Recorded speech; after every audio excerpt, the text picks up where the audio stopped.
7 is a number signifying completeness. It had great significance to the Jews of Jesus' time. In the Gospel of John, the author, John, emphasizes 7 miraculous signs performed by Jesus prior to his crucifixion. I'm the most qualified person to tell this portion of Jesus' story. I was the 7th of the miraculous signs.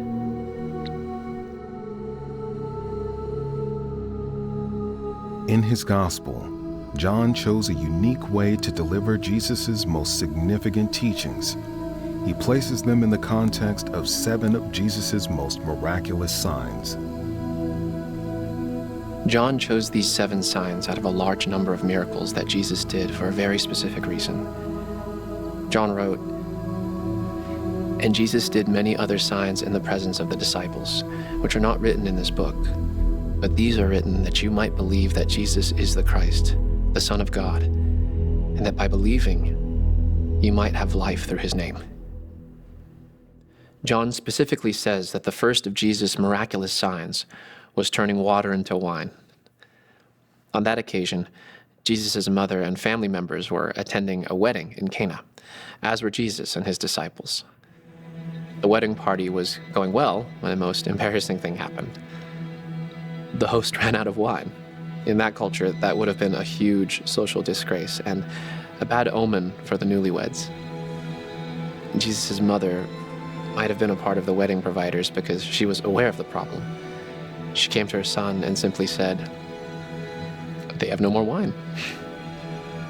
Jesus seemingly wanted to stay uninvolved, but like a good mother and friend, Mary told the nearby servants, "Do as he says." In response, Jesus turned about 150 gallons of water into wine. Really good wine. The miracle of the wine was an indication that something new was coming to replace the old Jewish religion, and the new would be far better than the old.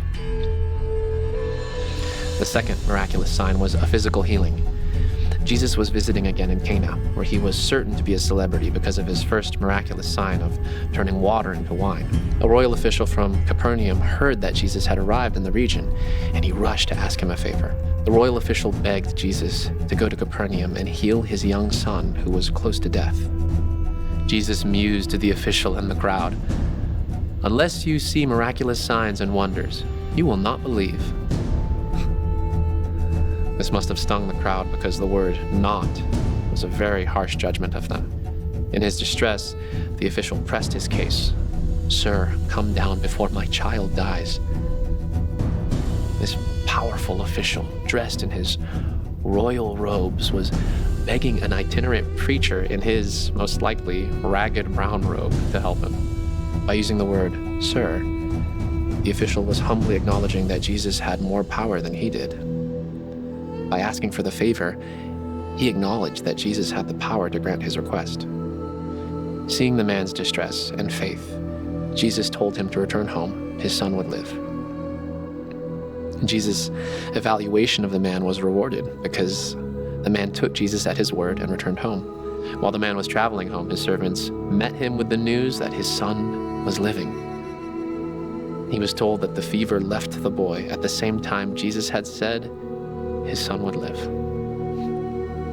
So, based on receiving a miraculous sign, the man and his entire household believed. What the Bible doesn't reveal is how many others believed based on this sign. The third miraculous sign disclosed by John took place by the pool of Bethesda in Jerusalem. The pool was surrounded by 5 covered colonnades. It seemed there was a legend that an angel would, from time to time, stir the waters of the pool, and the first one entering the water after that would be healed. A great number of disabled people were crouched by the pool in hopes of beating everyone else into the water and be healed. Walking by the pool, Jesus noticed one particular man. He was disabled for 38 years. When Jesus learned his history, he asked, "Do you want to get well?" What was going through Jesus' mind when he asked that question, do you think? Was he pressing the man to make sure he hadn't given up? Was he allowing the man to express his faith? Was he not going to heal the man if his answer was insufficient? Instead of answering Jesus' question, the man said that nobody would help him, so he couldn't get in the water first. Imagine his surprise when Jesus ignored his answer and commanded, "Get up, pick up your bed and walk." Imagine his immense joy when he was able to do just that. Imagine his distress when the religious leaders abruptly made him stop, especially after not walking all those years. One of the 10 Commandments was to keep the Sabbath holy, which the Pharisees had interpreted very strictly. They had 39 different activities, or works, which were forbidden to do on the Sabbath, one group of which prohibited normal household chores. Picking up a mat and walking would have been a violation of their rules. Rather presumptuously, they told the man, "It is the Sabbath day. It is illegal for you to carry your bed." They placed the man in a horrible position. He was on the cusp of recognizing his dreams of being healed, attending the synagogue, and being a productive member of society. The Pharisees could destroy every one of his dreams. All he could do was say, "The man who healed me told me to pick up my bed and walk." They wanted to know who told him to do that, but he could not tell them because Jesus had left. Apparently, the man went to the temple to have his healing acknowledged by the priests, because Jesus saw him there and told him to quit sinning or something worse may happen to him. The man went back to the Jewish leaders and told them that it was Jesus who had told him to pick up his mat and walk. When the leaders confronted Jesus, he told them that he was doing his works through the Father. This infuriated the Jewish leaders, because it implied that Jesus could break the Sabbath with impunity and that he was making himself equal with God. This caused them to try even harder to kill Jesus. The fourth of the miraculous signs described by John was also shown in the other 3 gospel accounts. Jesus fed 5,000 men, along with women and children, with only 5 loaves of bread and 2 fish. And he had 12 basketfuls left over. John specifically says that the baskets were full of the pieces of the 5 barley loaves. This miracle was so powerful that the people wanted to use force to make Jesus king, although Jesus didn't want that. The 5th of the 7 miraculous signs occurred the night after. Jesus went to a mountain to pray and sent his disciples in a boat to go to Capernaum. About 10 hours later, in the middle of the night, Jesus recognized that the disciples were stranded in the middle of the lake, rowing against a very strong wind. Jesus walked about 3 miles on the water. He was about to walk by the boat when the disciples saw him. They were terrified. "It is I, don't be afraid," Jesus said. When he climbed in the boat with them, the wind died down immediately. Recognizing his ability to control the weather and nature and to create bread miraculously, the disciples worshipped him as the Son of God. Incidentally, only Matthew gives us the detail that Peter walked on the water to join Jesus that night, but started sinking when his faith wavered. The 6th of the miraculous signs was a last straw for the Pharisees. It ensured that they would find a way to kill him. Already on their home turf in Jerusalem, and already in their crosshairs, Jesus found another way to irritate them. He and his disciples were minding their own business when they walked by a blind man. The disciples asked, "Was this man born blind because he sinned, or because his parents sinned?" They clearly thought that those were the only 2 possible alternatives. They still labored under the misconception that physical disabilities were the result of spiritual sin. And Jesus replied that the blindness wasn't caused by sin. And, he added, the statement that the blindness occurred so that the work of God could be displayed in his life. Jesus spat on the ground, mixed his saliva with the dirt, and pasted the resulting mud on the man's eyes. "Go wash in the pool of Siloam," he said. The man walked down to the south end of the city of David and washed, and came back with his sight. The leaders insisted that the incident was a fraud. They questioned the man's parents. They refused to acknowledge the power of Jesus for fear of being ostracized.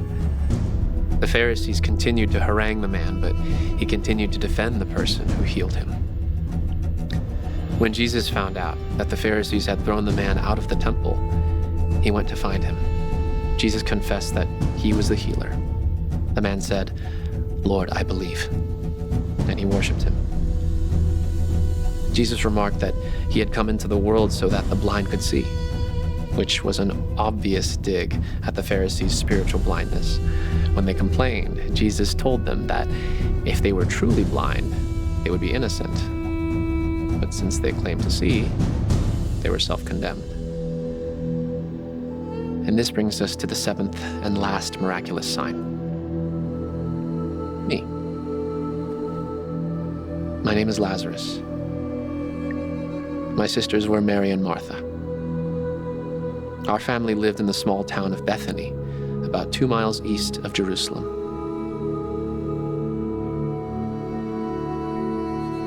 Jesus was our best friend,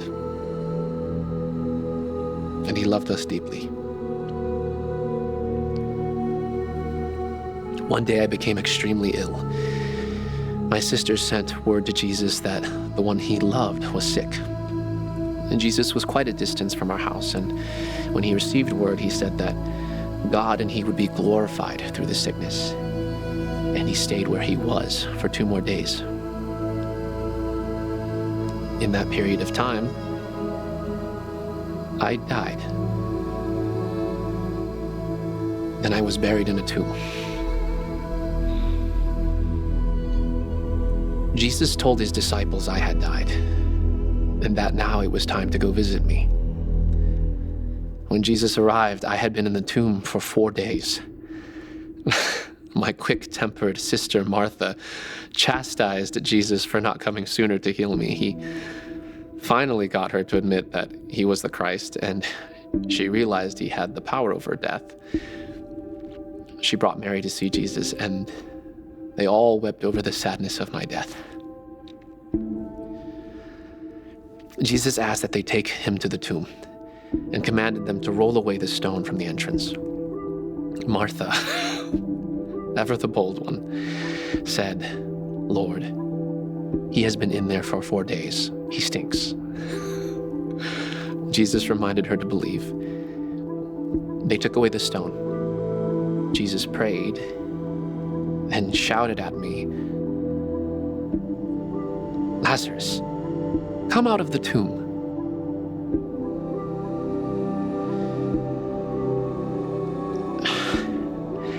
How do I even begin to explain what happened next?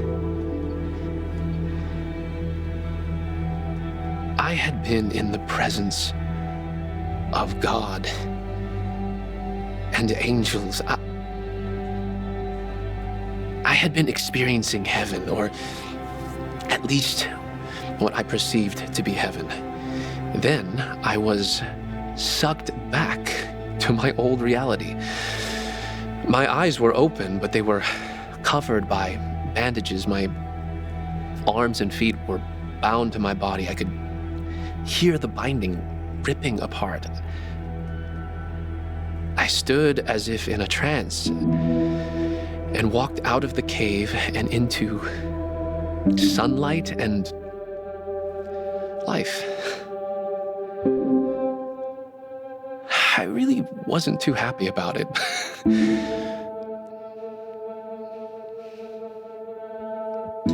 But how could I complain when it made my sisters so happy?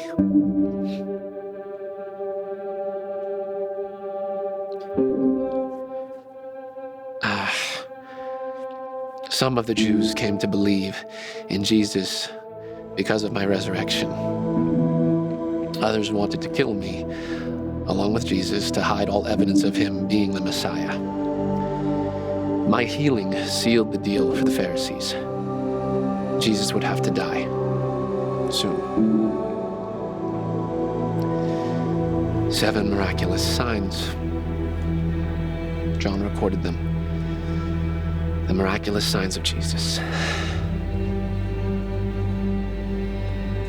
I wrote these things so that you may believe that Jesus is the Christ, the Son of God, and that by believing,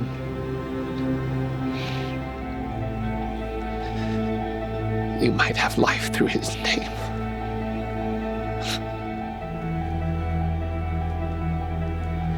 That's what he wrote.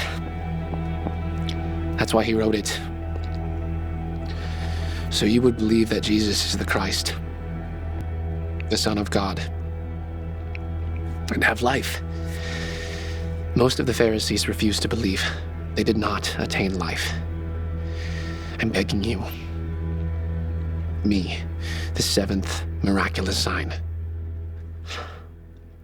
please believe and have life.